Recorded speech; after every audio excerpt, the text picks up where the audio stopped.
Hello, everybody, and welcome to this first episode of Talk Nerdy to Me. So, today I will be your host, Oshin, and this is going to be a general discussion about everything from, high fantasy all the way to sci fi, everything in between, cosplay, whatever. And talking about cosplay, I've done a bit of it myself, and they usually show up at conventions, which is quite a big interest of mine. But of course, there's other people that are into them. But if you don't know what a convention is, that's fine, of course. Well, basically, imagine a bunch of people. Imagine all the Star Trek fans, the Star Wars fans, all those weird people. You know, the people from secondary school that you didn't really talk to that much. All them. People like me and you. We all just come together into these giant rooms. Just grand old time for ourselves. And we just go to panels. We can buy stuff. We can discuss stuff. We can go see people, meet celebrities we care about. Loads of stuff. So it's really a great old time for everybody. But there's also a side of volunteering which comes into conventions, which I don't know about. So I've never volunteered, but I sat down with a volunteer who is Shannon. So today I want to discuss with her a general discussion on conventions themselves and the volunteering aspect of it, because it's quite an interesting topic and nobody ever really seems to pay much heed to the volunteers. So I thought today I should give some time to the often forgotten volunteers of conventions who put in all that hard work, all that time and effort, and get very little recognition out of it. Where do we begin? Well, all good stories begin at the very beginning. So, this all begins with an application process. So the way that I found out about applications was specifically on the website for the actual convention itself.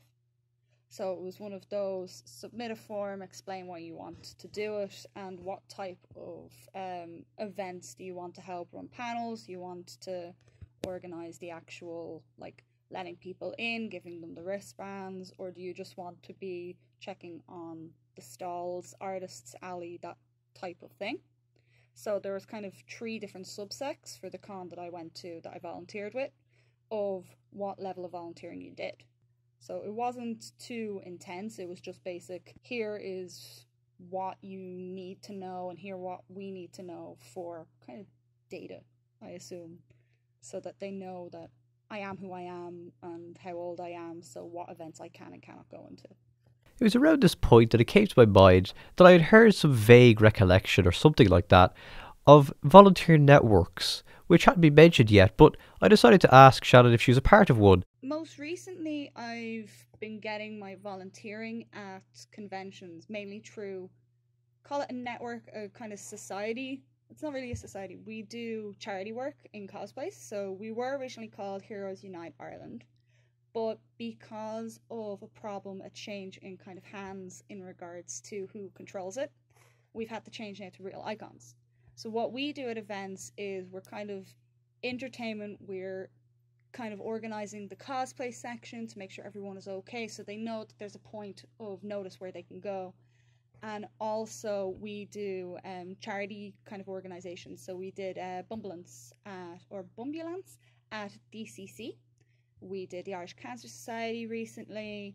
So that's a different section of volunteering, but it's still considered volunteering. We get tickets and we get early entrance. We have to be set up in time for the very first punters to arrive.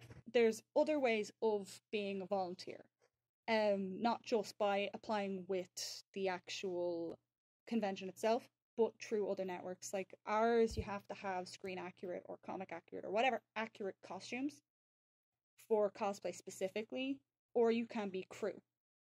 And either or, you will be helping other cosplayers, you'll be talking, interacting, and that type of volunteering besides dealing with predominantly punters and artists.